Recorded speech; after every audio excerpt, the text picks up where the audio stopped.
The Lost Child by Mulk Raj Anand. The Lost Child, by the name we can understand that this is a story about a child who is lost. The chapter we start here. It was the festival of spring. From the wintry sheets of narrow lanes and alleys emerged a gaily clad humanity. Some walked, some rode on horses, others sat, being carried on bamboo and bullock carts. One little boy ran between his father's legs, brimming over with life and laughter. यहाँ पर कुछ एक meaning आप देख सकते हैं. गेली, happily, clad यानी क्लोथ कपड़े पहने हुए, and to be brimming over, to be so full of liquid that it flows over the ears. तो इसका जो मीनिंग निकालते हैं हम, ये एक बसंत का मौसम था और चारों तरफ विंटरी शेड यानी थोड़ा से लोगों ने जो कपड़े पहन रखे थे उससे पता लग रहा था कि अभी अभी सर्दी गई है. तो यहाँ लिखो एंड एलीज इमर्ज गेली, और सारे लोग जो वहाँ दिखाई दे रहे हैं, जो कुछ भी सीन दिखाई दे रहा है वो सभी क्या है, बहुत खुश हैं और उन्होंने अच्छे अच्छे कपड़े पहन रखे हैं. क्लैड ह्यूमनिटी यानी सभी आदमियों ने जो कपड़े पहन रखे हैं वो क्या कर रखे हैं, अच्छे अच्छे सुंदर सुंदर कपड़े पहन रखे हैं. कुछ लोग चल के आए हैं, कुछ घोड़ों पे चल के आए हैं, कुछ घोड़ों पर सवारी करके आए हैं, कुछ बैठे हैं, कुछ बुलोक कार्ट्स में है, और एक लड़का जो भाग रहा है अपने पिताजी के पैरों के पास पास ही, और वो बहुत खुशी से और ज़िंदगी से भरपूर है, यानी खुशी से भरपूर है. ब्रिमिंग ओवर का मतलब है वो खुशी से वो फूला नहीं समा रहा है.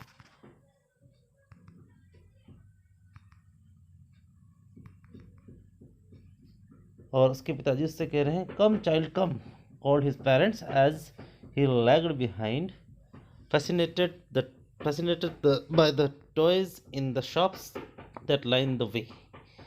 वो बार बार बच्चे को बुला रहे हैं, उसके पेरेंट्स को बच्चे को बुला रहे हैं, क्योंकि वो पीछे रह गया था. लैग्ड बिहाइंड पीछे रह गया था. और क्यों पीछे रह गया था, क्योंकि वो वहाँ पर जो खिलौने थे उसको देख रहा था.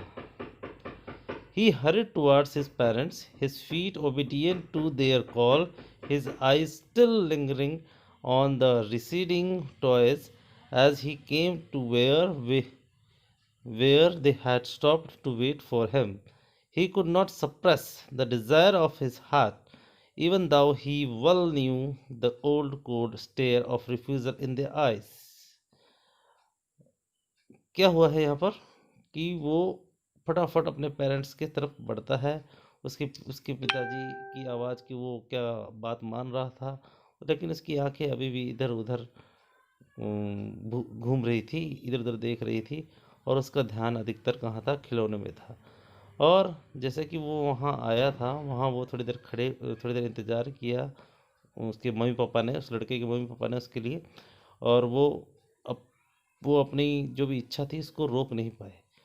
उसकी इच्छा क्या थी, इवन ही वेल नो, हालांकि उसने टॉयज़ के लिए डिमांड जरूर की, लेकिन उसको पहले से पता था कि उसके मम्मी पापा क्या करेंगे, उसे ना कर देंगे. यहाँ लिखा है cold cold stare. Cold stare का मतलब ये एक बेरुखा सा व्यवहार उसके पिताजी ने उसके साथ करना था, और ये उस बच्चे को भी पता था कि बेरुखा सा व्यवहार ही होगा. कोल्ड का मतलब यहाँ पर without any feelings of affection, बिना प्यार की फीलिंग को बोलेंगे.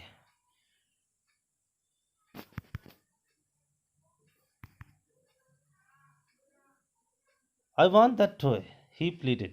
His father looked him red-eyed in his familiar tenant's way. उस बच्चे ने आखिरकार अपनी डिमांड करी थी. उसने प्लीड किया, मतलब रिक्वेस्ट की कि मुझे वो खिलौना चाहिए, और इसके पिताजी ने उसकी तरफ रेड आई से देखा, मतलब गुस्से से देखा. फैमिलियर टायरेंट्स वे यानी वो हमेशा की तरह थोड़ा सा उसे दबाने की चीज़, उसे आंखें दिखाकर कहा कि आंखें दिखा दी, मना मुंह से कुछ नहीं बोला, लेकिन आंखें दिखा के उसे कहा ऐसे कह के, और उसे टाल दिया. His mother, melted by the spirit of the day, was tender and giving him her finger to hold said, "Look, child, what is before you?" It was a flowering mustard field, pale like melting gold, as it swept across miles and miles of even length. उसकी माँ थोड़ी सी पिघल जाती है, थोड़ा सा उससे ज़्यादा प्यार दिखाने लगती है और उसे कहती है, उसे बड़े खुले दिल से अपने हाथ में उठाती है और उसे कहती है, देखो देखो सामने, उंगली करके दिखाती है, उंगली से पॉइंट करके बताती है कि देखो बच्चे, सामने क्या है तुम्हारे, देखो कितने अच्छे अच्छे फूल लगे हुए हैं सरसों के, और ये कितने पीले पीले हैं, और देखो बिल्कुल ऐसा लग रहा है जैसे कि यहाँ सोना पिघल गया हो। इस तरीके से वो उस सामने पड़े सरसों के खेत की क्या करती है, तारीफ करती है। A group of dragonflies bustling about on their gaudy purple wings, intercepting the flight of a lone black bee or butterfly in search of sweetness from the flowers. The child followed them in the air with his gaze, till one of them would still its wings and rest, and he would try to catch it. अब एक dragon fly का, जैसे कि आप तस्वीर में देख रहे हैं, ड्रैगन फ्लाई का एक पूरा झुंड क्या आता है वहाँ पर, एक्सट्रीमली ब्राइट चमचमाता हुआ, उसकी तरफ पर्पल विंग है उसके, और उनके intercepting flight of a lone black bee और butterfly in search of sweetness. वो क्या कर रहे हैं वहाँ पर, तरह तरह के छोटे छोटे उड़ने वाले जो कीड़े हैं, इंसेक्ट्स हैं, वो क्या कर रहे हैं, फूलों पर मंडराने के लिए घूम रहे हैं, और बच्चा उनके पीछे पीछे पीछे पीछे पीछे पीछे उनको घूरता हुआ पहुंच जाता है। But it would go fluttering, flapping up into the air when he had almost caught it in in his hands. Then his mother gave a cautionary call, "Come, child, come on the footpath." और वो उन insects को पकड़ने की कोशिश करता है जो कि उससे पकड़े नहीं जाते, इसी कारण वो फिर पीछे रह जाता है।